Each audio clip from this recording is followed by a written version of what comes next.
A brand new Fox poll shows terrorism is the top concern for Americans. It's eclipsed the economy as the most important issue facing the country in the wake of the attacks in Paris. The Republican presidential candidates are responding to those concerns. Donald Trump says he'd stiffen America's interrogation policy. So you bring back waterboarding? We have to. I would bring it back. Yes, I would bring it back. I think waterboarding is peanuts compared to what they do to us, what they're doing to us, what they did to James Foley when they chopped off his head. That's a whole different level, and I would absolutely bring back interrogation. And Ben Carson wants more surveillance.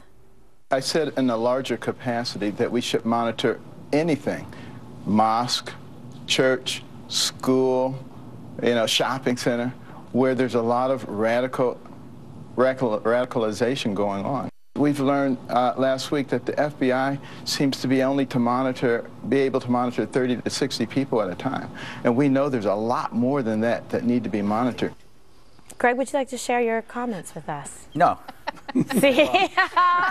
You can read his mind. You're not supposed to call me out for my comments that are not meant for television, Kimberly. But you're quick enough to come up with something else that's suitable for television. Hey, look, I'm all for surveillance. I'm all for, hey, I'm pro waterboarding, but that's not really a deterrent. It's just a technique used to extract information to stop an event. It doesn't prevent behavior. We need to think about, catching the act before it happens, which waterboarding will do once you catch somebody and then you waterboard them. You see what I'm saying? KSM, yes. Well, as long as you don't send it back. Yes. You'll waterboard them before you send it back. Yes, exactly. Yeah. But I would add, Rubio, he's combining forcefulness with thoughtfulness, and I think that's why he scares Democrats, because he comes off as inspirational by a show of force with thoughtfulness without casual asides. That works. It seems like he's touched you. You seem that is a disgusting comment. No, but you seem just never laid a hand on me, Kimberly.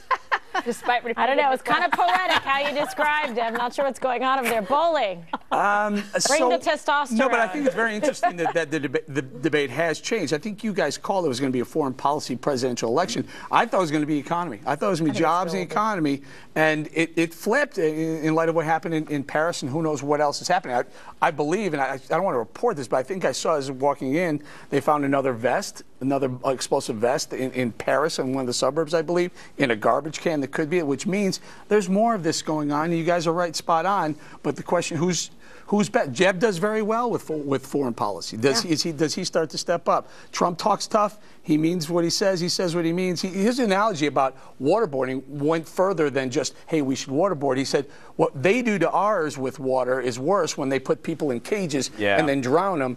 And it really resonates. Terrible. So, yeah, the tough talkers are going to resonate. Though? I mean, really, is our standard what these monsters No, that's not what we're saying. But we are entitled to do what's legal. And enhanced interrogation techniques are legal. It's not prohibited by the Constitution. It's more of a policy I don't think, change. This argument just falls flat for me always. Like, they're monsters, and so we'll just be a little better than they are. I mean, that's not an argument. I think you need to make a proactive argument in favor of waterboarding. Information. Not like here's your proactive. Like we're not beheading people. What we have said is that waterboarding produces results. Well, we got Osama bin Laden's bodyguard to tell us basically information that led to Osama bin Laden through waterboarding. Right, but you guys do understand that ISIS and these guys are beheading and doing these acts to innocents, okay? And we are specifically, with information and facts to back it up, doing interrogations and seeking information to prevent future acts of terror. Right, these are not innocents. But these are that's guys not what he said. That's my point. Like that's a totally different argument. No, that is what he's saying. His argument is they're monsters, and so therefore it's okay to waterboard them. And it's like I just don't think that's an argument. I think that you either argue that I think it's too kind of monsters. I mean that somehow that makes people feel. It's like the argument of in Saudi Arabia they don't let us build churches, so we shouldn't let somebody build a mosque. You don't like the information argument? That makes no sense. The info argument? Well, I think there's a disagreement on that. John McCain would obviously disagree with that. Right? I mean, it's not everybody doesn't agree that waterboarding produces good information, or that you should do something that some people find. Some people do think that it goes too far for the United States and that it's not moral and it doesn't produce good enough results. So, I mean, there is another argument. Dana.